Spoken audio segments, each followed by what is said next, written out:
Hello again. There's a lot of internet and Twitter chatter about shall we bury the Labour Party? Well, it's about bloody time, considering with their patriotic support of World War One, they've been dead for over 100 years.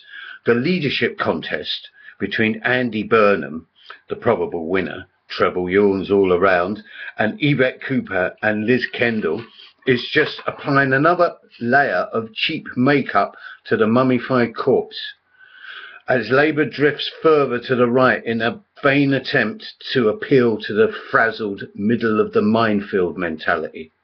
In desperation, some Labour bods are even attempting to rebrand this dead party as a movement. But they never will be. They are a political party that supports the system 100%, starting with the monarchy. See how they bow, scrape and fawn, right through to their enthusiastic endorsement of Trident.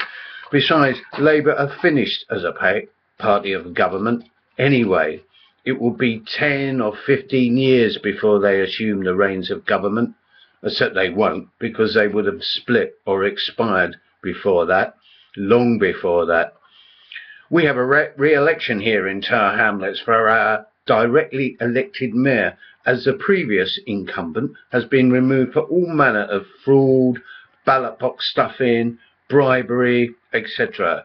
It will be no new beginning or rebirth if Labour win, just business as usual, and yet then another vain attempt to reanimate Labour to win the London-wide mayoral election next year.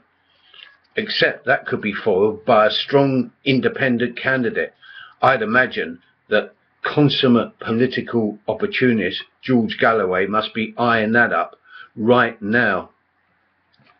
We're in a time warp politically, going backwards into the 20th century electoral one-party state. As a distraction, we can expect the monarchy to be built up as a pole of attraction. The future King Charles, Harry the People's Prince, his wedding, more royal babies, and the British public will lap it up as the bailiffs hammer on their doors. The incredible, uncreditable left, Labour's ugly handmaidens, are eyeing up the rise of Syriza in Greece, Podemos in Spain, hence the attempts to build up the People's Assembly and the radical left General Assembly. In trying to create a British equivalent of Syriza and Podemos, they are putting the cart before the horse.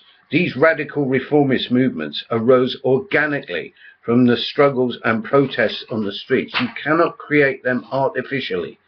Besides, I suspect the left is merely building up these artificial ponds in order to hook and reel in recruitments for their own dead-end organisations. And it all leads to the same old cycle we need to break from. Back to vote Labour, kick out the Tories. Diane Abbott, possible Labour candidate for London Mayor in 2016, is one of the speakers at the People's Assembly rally on June the 20th. That's how radical and different these pseudo-movements are. But things could always not work out according to plan. Let's see the kind of reception that she gets on that day. As one of the hopeless Labour hopefuls, Liz Kendall said, "Labour doesn't have a God-given right to exist." Exactly. Let's leave it to the blue left and the unions to support Andy Burnham and the red Tories. We live in interesting times. The unions may be next to disintegrate. In their moment of triumph, even the Conservative Party looks shaky as they face the uncertain void. Expect a self-defeating overreaction if a genuine working class disenfranchised movement does take to the streets, or any form of dissidence for that matter. That in itself could ironically propel the emergence of a serious alternative movement, both social and political. It certainly isn't going to come from Labour, the unions, People's Assemblies, radical left General Assemblies, which are middle class entities through and through. The mentality and political agenda of this country is just drifting further to the right. The Turkeys haven't only voted for Christmas, they're trampling themselves to death in their eagerness to get themselves and others slaughtered. We, the bottom 30% of the population, cannot afford to wait. We have to rebel, totally. Take the streets, occupy spaces, buildings all over the country. Start again. Topple the whole system, politically and socially.